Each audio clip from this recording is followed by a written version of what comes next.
পলাশ ফুটেছে কিনা জানি না, তবে আজ বাতাসে বারুদের খুব পুরনো একটা গন্ধ পাই। মাঝরাতে ঘুম ভেঙে গেলে দেখি আমার ঘরের দেয়ালে অ আ ক খ সব রক্তাক্ত পায়ে হেঁটে বেড়াচ্ছে।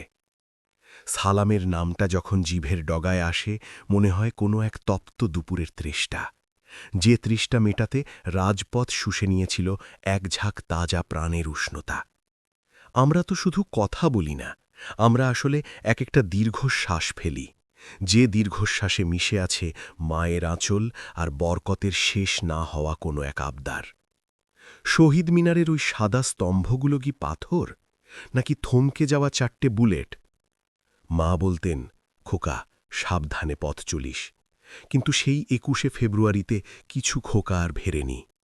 তারা বুলেটের সামনে বুক পেতে দিয়েছিল কেন জানো? শুধুই একটা শব্দের জন্য, মা।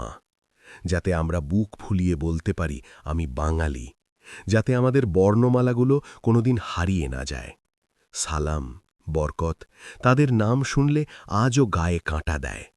আমি যখন অ লিখি, মনে হয় একটা শহীদের মুখ। আমি যখন আ ডাকি, মনে হয় মায়ের সেই চেনা সুর।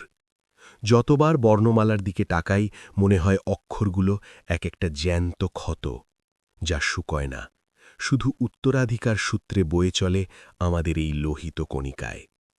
21 মানে তো শুধু ফুল দেওয়া আর গান গাওয়া নয়।